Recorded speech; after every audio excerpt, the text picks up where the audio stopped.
내가 세상에 화평을 주러 온 줄로 생각하지 말라. 화평이 아니요 검을 주러 왔노라. 내가 온 것은 사람이 그 아버지와 딸이 어머니와 며느리가 시어머니와 불화하게 하려 함이니 사람의 원수가 자기 집안 식구리라. 아버지나 어머니를 나보다 더 사랑하는 자는 내게 합당하지 아니하고 아들이나 딸을 나보다 더 사랑하는 자도 내게 합당하지 아니하며 또 자기 십자가를 지고 나를 따르지 않는 자도 내게 합당하지 아니하니라. 자기 목숨을 얻는 자는 잃을 것이요 나를 위하여 자기 목숨을 잃는 자는 얻으리라. 제가 이번 주에 본 영상 중에서요, 정말 놀라운 영상이 하나 있어서 여러분들에게 소개시켜드리고자 합니다. 딘딤이라고 하는 펭귄이 한 마리 나오고요. 그리고 브라질에 있는 어촌의 어부인 주앙이라고 하는 노인이 한 명 나와요. 특별한 인연이 나오고 있는데 어떤 것인지 우리가 영상을 통해서 한번 볼 수 있기를 바랍니다. 정말 동화 같은 이야기 아닙니까? 브라질의 가난한 어부 주앙 할아버지는요, 2011년에 해변에 나갔을 때 기름이 떡이 된 채 죽어가고 있던 펭귄 한 마리를 발견하게 됩니다. 이 당시에 브라질의 그 해변으로부터 약 300km 정도 떨어진 곳에 기름 유출 사고가 있었어요. 그래서 많은 동물들이 죽었습니다. 이 딘딤이라고 하는 펭귄도요, 거기서부터 떠밀려 내려오게 된 거예요. 그리고 기름을 흠뻑 뒤집어 썼으니까 이제 죽어가고 있는 겁니다. 주왕은요, 펭귄을 그대로 지나치지 않고 집으로 데리고 돌아와서 씻겨주고 먹여주고 그렇게 계속해서 했어요. 그랬더니 기적적으로 이 펭귄이 기운을 차리게 되었습니다. 그리고 이 할아버지는요, 이 펭귄에게 딘딤이라고 하는 이름도 붙여줬어요. 이 딘딤이라고 하는 이름은요, 뜻이 저녁 식사라는 뜻인데 그냥 밥 먹자라는 그런 의미이기도 해요. 그리고 이 주황 할아버지가요, 이 펭귄을 다시 바다로 돌려보냈어요. 그랬는데 며칠 만에 이 펭귄이 나타나게 되었습니다. 그리고 주황의 집 근처에서 서성이고 있는 거예요. 그래서 함께 잘 지냈습니다. 그런데 2월 정도가 되니까요, 어느 날 딘딤이 사라졌어요. 사람들이 뭐라고 얘기했습니까? 뭐라고? 야생 짐승은 그냥 자기가 있던 곳으로 돌아간다고, 괜히 헛수고했다고, 그리고 좋은 경험했다고 치고 잊어버려라 라고 얘기를 했습니다. 그런데 이듬해 6월에 어느 때처럼 바닷가에 나갔습니다. 펭귄 한 마리가 보이는 거예요. 딘딤이었습니다. 주황을 기억하고 찾아온 거예요. 그리고 그 해 지나서 2월달이 되면 다시 고향에 갔어요. 그리고 이렇게 가고 오기를 무려 13년 동안 반복을 했습니다. 이 딘딤이라고 하는 작은 펭귄이요, 자기 고향인 이 푼타 톰보에서 이 리우데 자네이루 해변까지 오려면요, 직선거리만 대략 3,000km예요. 펭귄이요, 하루에 최대 이동할 수 있는 거리가 한 80km 정도 된대요.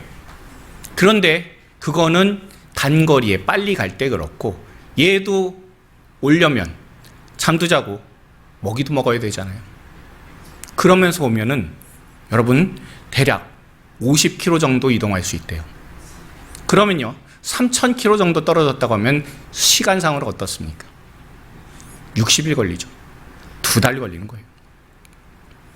그럼 6월 달에 이 주황 할아버지 앞에 나타나려면 4월 달부터 이제 이동을 시작해야 되는 겁니다. 3,000km 오는 동안에 어떤 일들이 있겠습니까? 물론 아까도 말씀드린 것처럼 잠도 자야 되고 먹을 것도 먹어야 되고 그리고 쉬어야 되잖아요. 근데 더 큰 문제가 있습니다. 천적이 있잖아요. 범고래라고 하는 무서운 천적이 있습니다. 바다사자도 있어요. 그리고 백상아리도 있습니다. 그런 모든 것들을 다 뚫어야 되는 거예요. 그런데 저 작은 몸으로 모든 어려움들을 다 헤치고 온다는 겁니다. 그것도요, 13년 연속으로 온다고 생각해 보십시오. 불가능한 얘기 아닙니까?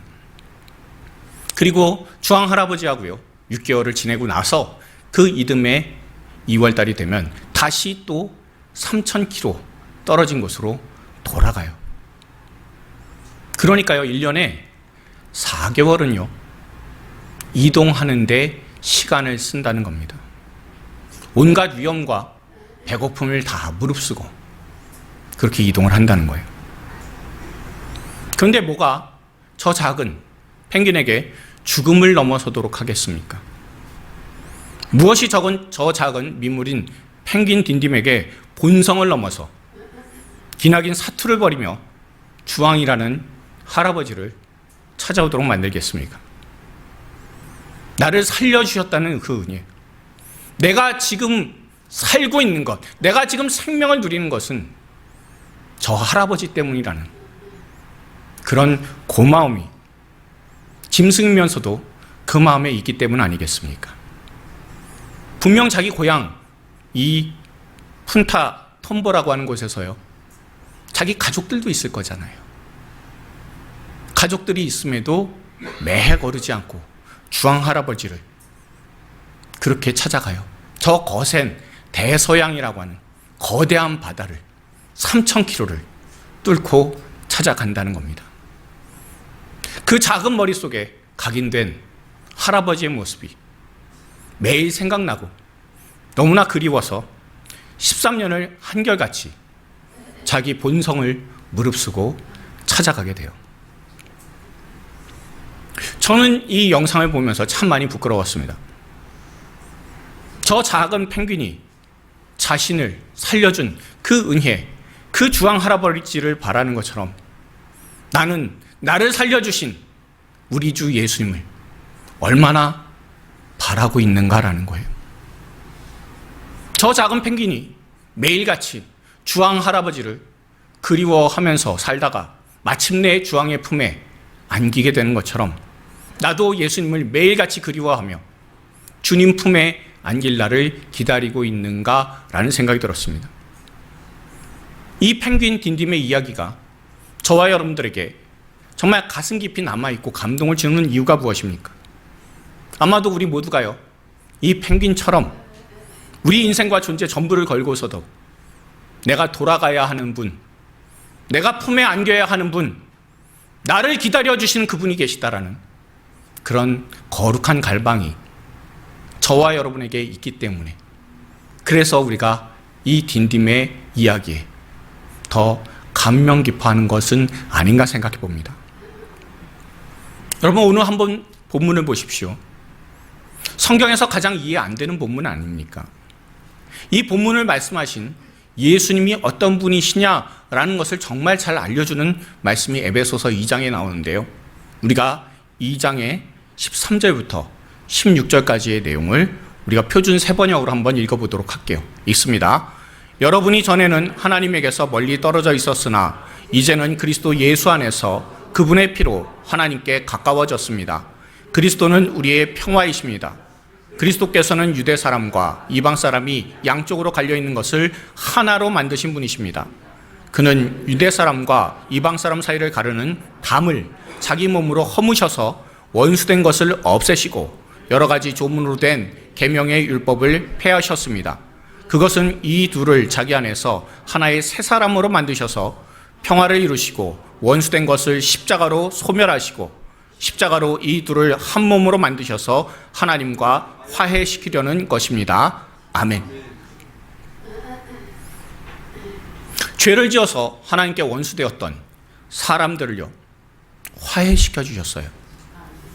그것도 사람의 피가 아니라 예수님 자신의 피로, 예수님 자신의 목숨으로 하나님과 연결시켜 주셨습니다.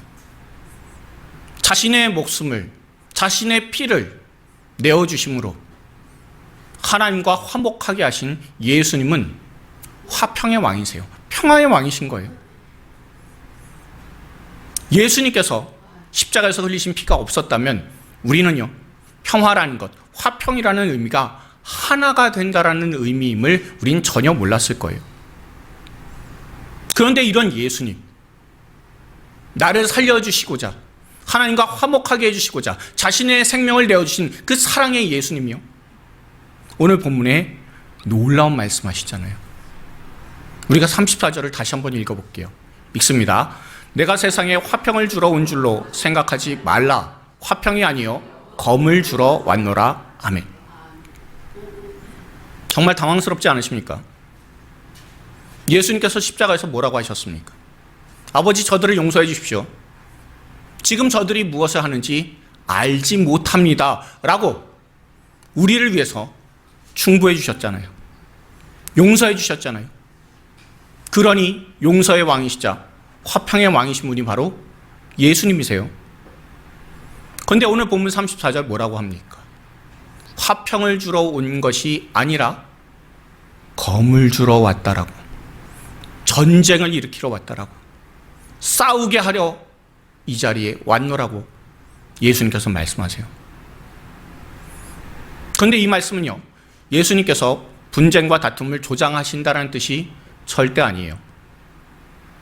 예수님 주시는 참된 생명과 십자가의 사랑이 이 세상의 가짜 평화와 죄의 질서 속에 들어오게 되면 반드시 충돌이 일어나게 된다는 것을 말씀하시는 겁니다. 세상의 가치관은 무엇입니까? 내가 더 많이 갖고요, 내가 더 높아지고요, 내 가족과 내 편만 챙기는 게 평화잖아요. 이게 세상이 말하는 평화입니다. 그러나 성자 하나님이신, 하나님의 독생자이신 예수님은요, 우리에게 섬김과 희생의 삶을 직접 찾아오신 이 땅에서 보여주셨고요, 원수까지도 사랑하라는 세상과는 전혀 다른 질서, 다른 가치관을 말씀해 주셨습니다. 이 새로운 질서가요, 이 새로운 가치관이, 이 진짜 사랑이 우리 삶에 들어오게 되면요, 우리는 선택의 기로에 놓이게 되어 있어요. 이전처럼 세상의 방식으로 살 것이냐, 아니면 예수님의 방식으로 내가 살아갈 것이냐, 이 두 가지를 놓고 우리가 선택을 하면서 살아갈 수밖에 없습니다. 바로 이 지점에서 영적 전투가 벌어지게 돼요. 본문처럼 가장 사랑하는 가족 사이에서도 이 갈등이 일어날 수 있다고 우리에게 알려주고 있습니다. 예수님을 믿는다는 것, 그거 하나만으로 부모 자식 간에, 그리고 부부 간에 다 사이가 갈라질 수 있고 형제 자매가 등을 돌릴 수 있는 그런 일이 일어날 수 있을 거라고 우리 주님께서는 경고하시는 겁니다. 오늘 본문 말씀 묵상하면서요, 제 마음을 뒤흔든 그림이 하나 있어요. 정확히는요, 인장 혹은 낙관이라고 하는데요, 일반적으로 글을 쓰거나 그림을 그린 이후에 누가 쓰고 누가 그렸는지 도장처럼 찍는 게 있어요. 지금으로 치면 사인과 같은 겁니다. 그런데 조선 후기에 정약전이라는 사람이 자신이 쓴 글이나 혹은 그린 그림에 저런 인장을 찍었어요. 오른쪽에 잘 보시면 해가 있고요, 달이 있습니다. 그리고 십자가를 지고 가는데 머리에는 가십면류관을 썼죠. 이 인장의 모습이요, 제 가슴을 뛰게 만들었습니다. 왜냐하면요, 이 정약전이라고 하는 분은요, 자산어보로 유명한 사람이에요.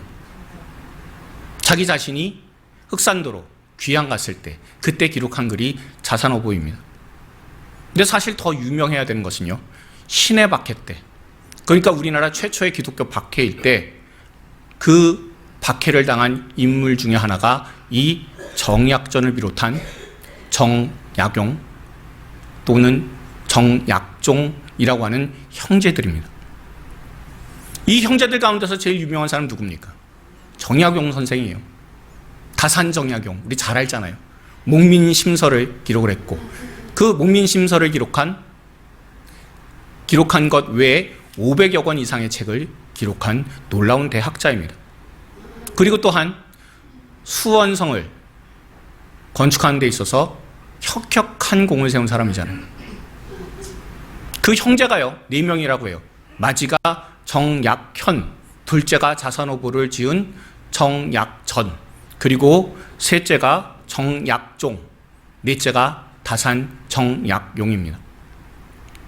그런데 이 중에 정약전, 정약종 정약종, 정약용은요, 예수님을 믿었어요. 그러다가 정조 시절에 신해 박해가 발생해서 대대적인 천주교에 대한 박해가 진행이 됐습니다. 조선의 유교라고 하는 기존의 가치관과 질서가 있는데 이제 기독교라고 하는 새로운 질서와 가치관이 들어와서 충돌하게 된 사건이 바로 이 신해 박해라는 사건입니다.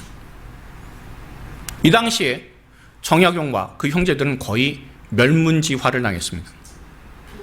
그리고 정약전과 정약용은요, 나는 하나님 절대로 믿지 않을 거다라고 배교를 하게 되었습니다. 물론 정약용 같은 경우는요, 자기 집안을 완전히 망하게 한 천주교로는 고개를 돌리지 않겠다라고 맹세까지 했어요. 그런데 놀랍게도요, 이 정약용 선생이 건축을 하게 된 이 수원 화성이 있잖아요.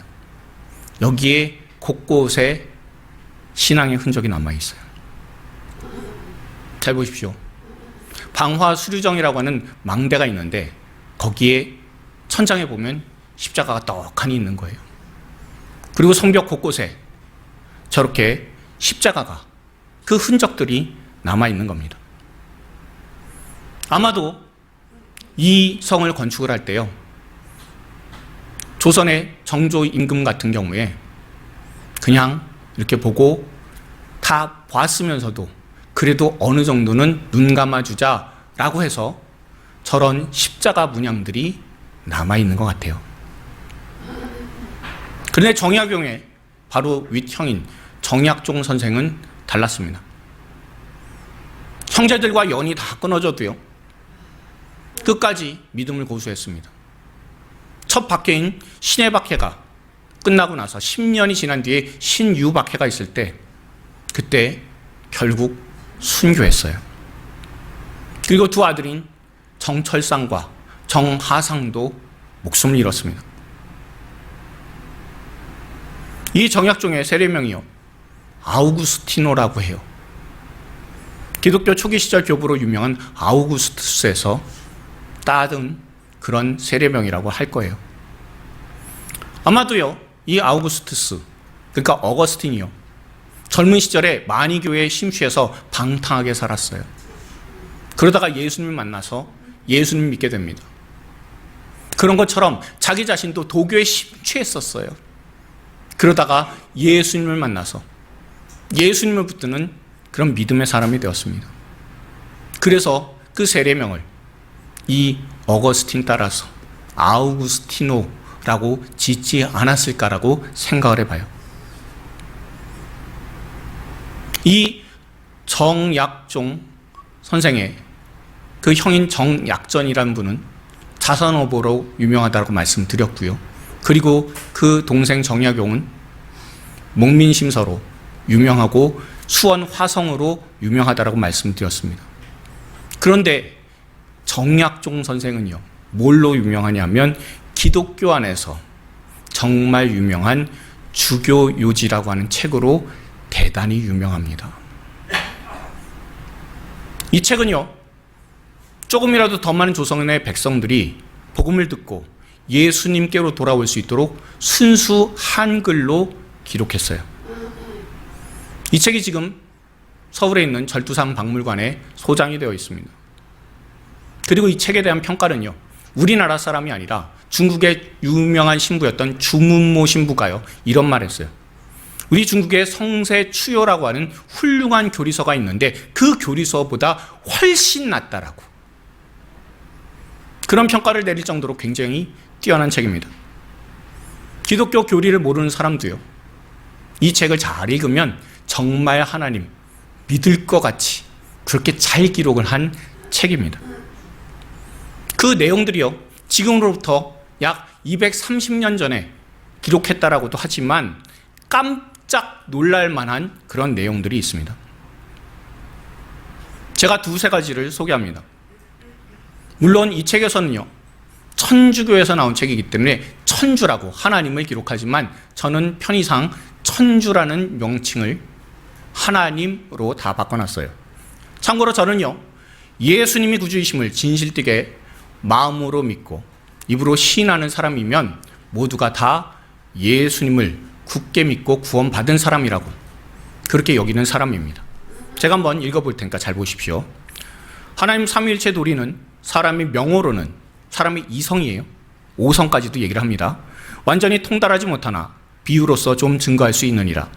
무릇 사람이 밝은 거울에 비치면 거울 속에 그 얼굴이 나오고 또 사람이 마음의 한 가지 것을 사랑하면 마음 속에 그 사랑하는 정이 나오니 하나님도 이러하시어 그 본체는 그 아버지라 이르고 그 내신 얼굴은 아들이라 이르고 그 아버지와 아들이 서로 사랑하시어 바라신 정을 성신 성령이라 이른다. 아멘. 사람이 본체가 있대요. 근데 본체가 나는 나를 못 보잖아요. 근데 거울에 얼굴이 비치면 그게 보이잖아요. 하나님의 본체가 있는데 보이는 하나님이 예수님이시고 그분들이 서로 정말 사랑해서 이 세상을 이처럼 사랑해서 내신 분이 성령이라고. 여러분, 이 책이요, 지금으로부터 230년 전 1970년대에 기록된 책이라는 것 얼마나 놀랍습니까? 기독교 불모지잖아요.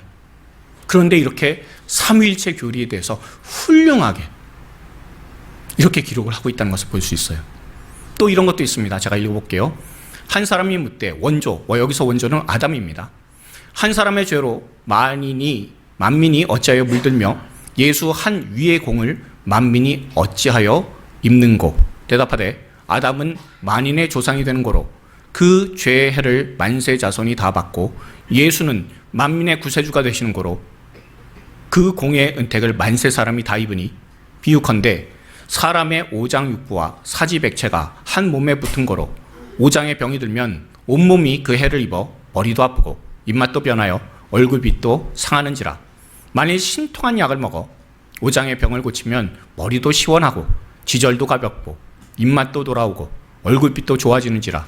천하 고금 사람이 모두 아담 한 몸에서 생겨나 한 혈맥이 되니 아담의 죄는 오장의 병 같아서 무사람이 그 해를 입고 예수의 구속하신 공은 신통한 약 같아서 무사람이 효험을 입느니라. 아멘 아닙니까? 정말 놀라운 그런 기록을 해놓지 않습니까? 여러분, 이게 정말 소름 돋는 것은 뭡니까? 우리가 이 말씀 딱 읽어보면요, 딱 기억나는 말씀 하나 있잖아요. 읽어볼까요? 그런즉 한 범죄로 많은 사람이 정죄에 이른 것 같이 한 의로운 행위로 말미암아 많은 사람이 의롭다 하심을 받아 생명에 이르렀느니라. 아멘. 이 말씀이잖아요. 조금 전에 읽었었던 그 내용을 여러분 생각해 보십시오. 정확하게 복음을 깨닫고요, 성경을 수도 없이 읽어야만 이 내용이 나올 수 있었던 것 아니겠습니까? 흥미롭게도요, 이 주교전서의 마지막 내용이래요. 제가 주교전서 다 봤어요. 보고 말씀을 드리는 거예요. 이렇게 끝납니다. 사람이 개과천선하면 하나님께서는 그 죄 사하심을 허락하여 주시나 내년을 기다리는 사람에게는 내년을 허락지 아니하시나니 너도 오늘부터 시작하고 미루며 핑계대지 말지어다. 이거와 정말 비슷한 말씀 하나 있죠. 우리가 전도서 12장 13절 14절이 전도서의 마지막이거든요. 한번 읽어보도록 하겠습니다. 읽습니다. 이래 결국을 다 들었으니 하나님을 경외하고 그의 명령들을 지킬지어다. 이것이 모든 사람의 본분이니라. 하나님은 모든 행위와 모든 은밀한 일을 선악간에 심판하시리라. 아멘. 동일한 내용이잖아요. 이 정약종 선생은요, 하나님의 말씀인 신구약의 정통한 사람입니다. 그리고 또한 예수님을 정말 사랑한 사람이에요. 그런데 신의 박해가 터진 지 1801년에 신유 박해가 터졌습니다. 그리고 정약종 선생은 체포되었습니다. 관리가요, 너무나 안타까워서 수도 없이 권면했대요. 한 번만이라도 배교한다고 얘기하라고. 그러면 내가 정상을 참작해서 석방해 주겠다고 수차례 회유를 했어요. 분명 그 앞에는 두 갈래 길이 있었습니다. 가족 품으로 돌아가서 평안히 살 수 있는 길이 있었고요. 그리고 자신의 신앙을 지키기 위해서 죽음을 택하게 되는 길이 있었습니다. 세상 눈으로 보면요, 얼마나 선택하기 쉬워요. 그러나 정약종 선생은요, 성경에 정통했어요. 그리고 예수님을 자기 목숨보다 더 사랑했습니다. 오늘 말씀 10장 37절에 그 말씀을 자신의 심장에 새긴 사람이 바로 정약종 선생입니다. 우리가 다시 오늘 본문 37절을 한번 읽어보도록 할게요. 읽습니다. 아버지나 어머니를 나보다 더 사랑하는 자는 내게 합당하지 아니하고 아들이나 딸을 나보다 더 사랑하는 자도 내게 합당하지 아니하며. 아멘. 여러분, 이게 가족 미워하라는 얘기입니까? 절대 아니잖아요. 사람의 최고 순위를 어디다 두어야 하는지를 알려주는 말씀이잖아요. 더 사랑하는 것, 더 사랑하는 것. 그렇게 예수님께서 말씀하시잖아요. 정약종은요, 그의 가족들 다 사랑했을 거예요. 그러나 예수님을 더 사랑했습니다. 자기 자신과 자기 가족을 만들어주신 그 예수님을 더 사랑을 했을 겁니다. 그래서 결국 참수형으로 세상을 떠나게 됐고요. 그의 아들인 정철상과 정하상, 그리고 아내였던 유선임, 그리고 딸이었던 정정혜 역시 순교하여서 온 가족이 믿음을 지키는 가족이 되었습니다. 자기 형인 정약전과 동생인 정약용이 쑥대밭이 된 자기 집안을 보면서 하나님을 원망하고 배교했지만 정약종 선생은 세상의 평화 대신에 예수님께서 주시는 검을 선택을 했습니다. 예수님처럼 십자가에서 그 길을 걸어 자신의 목숨을 잃었으며 영원한 생명을 얻게 되었습니다. 예수님을 누구보다 더 사랑했기에, 자신의 생명보다 더 사랑했기 때문에 자기 십자가를 지고 예수님처럼 십자가의 길을 걸었습니다. 이 정약종 선생의 그 인생은 저와 여러분들에게 진지하게 묻고 있습니다. 당신이 사랑하는 분은 누구시냐고.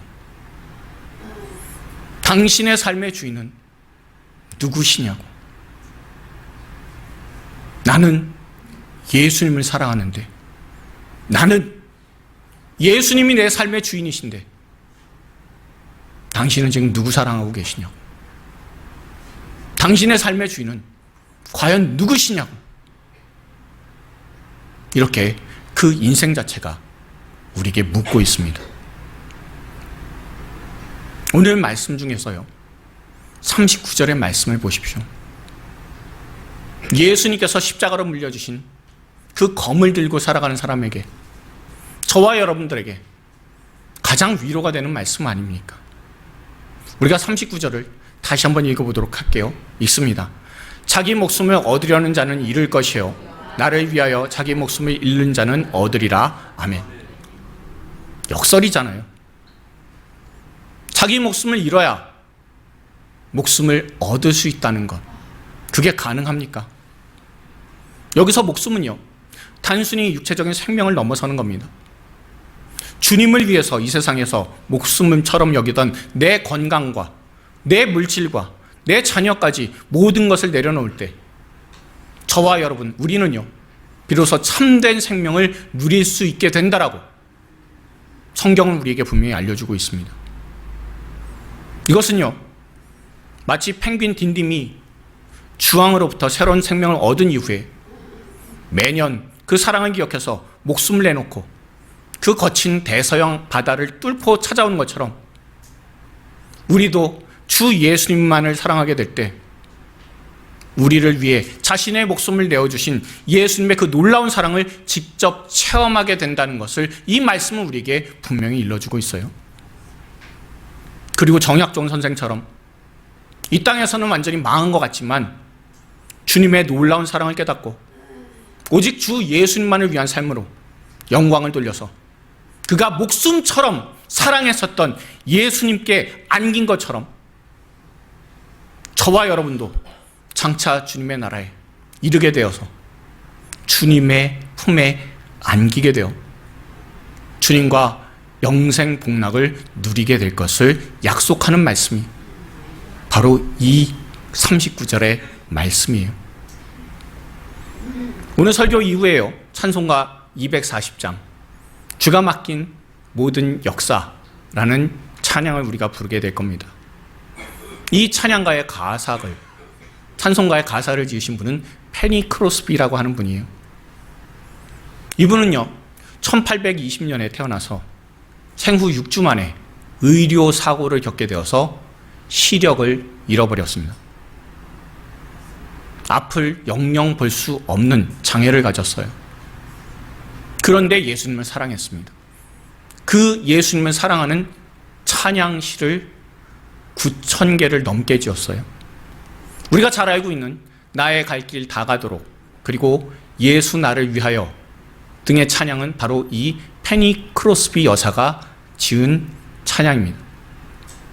그런데 240장 우리가 부르게 될 주가 맡긴 모든 역사 이 찬양에서 어떤 내용이 나옵니까? 그의 얼굴 배울이요 나의 주를 손에 못자국을 봐서 알겠다고요. 지금 이 땅에서는 내가 보지 못하지만 천국에서는 나보다 나를 더 사랑해 주신 그 예수님을 내가 보게 될 것이라고요. 페니 크로스비는 그 삶이요 주님 만날 그날만 바라보면서 살았습니다. 그러니 주님을 잊어버리지도 않고 주님을 잃지도 않는 귀한 삶을 살아갔어요. 이 페니 크로스비 여사가 한 말이 있습니다. 나는 주님의 사랑 안에서 모든 것을 가졌다. 하나님은 나에게 시력을 주시지 않았지만 나는 천국에서 그분의 아름다운 얼굴을 보게 될 때 기뻐할 것이다라고요. 이 고백의 100%가 담긴 그런 찬양이 바로 우리가 조금 이따가 부를 찬송가 240장입니다. 사랑하는 성도 여러분, 우리도 페니 크로스비의 고백처럼 우리 또한 주님께서 맡겨주신 이 땅의 모든 역사를 기쁨으로 감당하고 주님 만날 그날을 가슴 설레임으로 기다려야 되지 않겠습니까? 자신의 목숨보다 가족의 평안보다 예수님을 더욱더 사랑한 정약종 선생의 모습을 우리가 닮아갈 수 있어야 되지 않을까요? 예수님의 십자가의 사랑이 없었다면요 우리는 사랑이 무엇인지 몰랐을 거예요. 예수님께서 십자가에서 흘리신 그 보혈이 없었다면요 우리는 화평이 무엇인지 그 의미를 전혀 몰랐을 사람 아닙니까?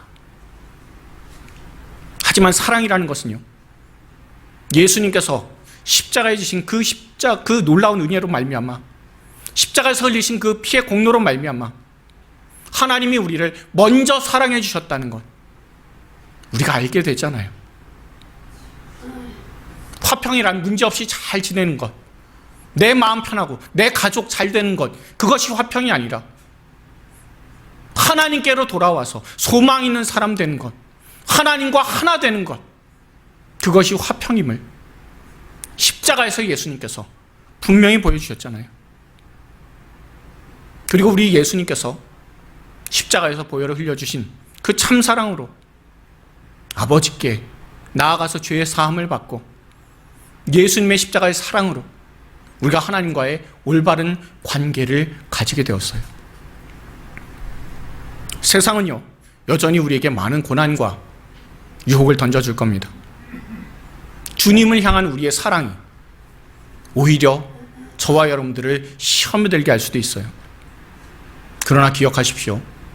처음에 봤던 그 영상, 그 작은 펭귄 딘딤을 기억해 주십시오.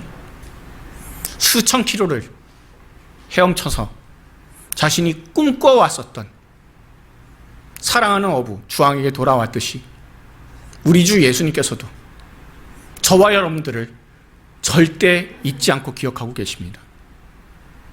그 예수님의 사랑 때문에 우리가 지금 현재 살 수 있게 되었고 우리가 하나님께로 나아가게 되었다는 그 사실만 붙들 수 있는 저와 여러분들 되길 바랍니다. 주님 만날 그날까지 이 땅에서 우리가 해야 될 일이 무엇이겠습니까? 그게 바로 주님께서 우리에게 나타내 보여주신 그 놀라운 참사랑을 잃어버리지도 잊어버리지도 않는 거예요. 그 사랑을 우리 마음 깊이 간직하고 그 사랑으로서 저와 여러분들의 삶을 더욱더 사랑하며 그 사랑으로서 가족들을, 이웃들을 더 사랑할 수 있게 되어 내게 사랑을 물려주신 그 예수님께 감사하고 기뻐할 수 있는 저와 여러분들이 다 되기를 바랍니다. 예수님께서 십자가의 그 놀라운 보혈로 우리에게 물려주신 그 검을 가지고 가짜 평화에 속지 말고 죄와 사망의 권세, 유혹과 시험에 담대히 맞서서 싸울 수 있는 저와 여러분들 다 되기를 바랍니다. 그리고 이 삶을 통해서 우리가 돌아가야 할 곳은 작은 펭귄이 꿈꾸며 그리워했었던 주왕의 품인 것처럼 우리도 돌아가야 될 곳이 우리 예수님의 품임을 끝까지 드러낼 수 있는 그런 삶을 살아가서 하나님께 영광을 올려드릴 수 있는 저와 여러분들이 다 되기를 바랍니다. 부디 우리도 이 설렘, 가슴뛴, 우리 주님을 만나게 된다는 것, 내가 주님의 얼굴 배우리, 그 손의 못자국을 보아서 내가 주님이심을 알게 될 것이다라고 하는 그런 가슴뛴과 설렘으로 늘 살아가서 저와 여러분들의 삶이 주 예수님을 그대로 세상에 드러낼 수 있는 하나님의 사람들이 다 되기를 주님의 이름으로 축원드립니다. 우리가 오늘 말씀 기억하면서 우리가 주변에 계신 분들한테 이렇게 권면해 주십시오. 나는 나보다 더 나를 사랑해 주신 예수님을 사랑합니다.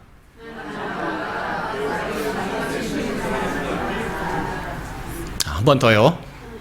그 예수님의 사랑을 잊어버리지도 잃어버리지도 맙시다. 자, 마지막으로 한 번 더 권면하겠습니다. 우리가 돌아갈 곳은 오직 주님의 품입니다. 주님의 품으로 돌아갈 사람이라는 것을 꼭 기억하시고 우리가 함께 기도해 볼 수 있길 바랍니다. 기도하실 때 우리가 돌아갈 곳이 주님의 품임을 늘 기억하고 우리도 작은 펭귄 딘딤처럼 정말 약한 존재지만 정약종 선생처럼 크로스비 여사처럼 날마다 주님을 더 사모하고 주님 만날 그날까지 설레면서 기쁨으로써 살아갈 수 있는 나 자신 되게 해달라고 한 주간 살아가는 동안에 작은 펭귄의 꿈을 기억하고 내가 주님의 품에 돌아가야 한다는 사실, 그리고 주님의 품에 돌아가면 내가 정말 사랑했었던 그 예수님을 내가 만나게 된다는 그 사실, 그 사실만 꼭 기억하며 한 주간 살아가는 동안에 하나님의 선하신 은혜, 십자가의 사랑, 그 십자가의 화평, 그것을 늘 기억할 수 있는 저와 여러분들이 다 되기를 소망합니다. 우리가 결단하며 우리가 기도할 수 있길 바랍니다. 다 같이 기도하시겠습니다.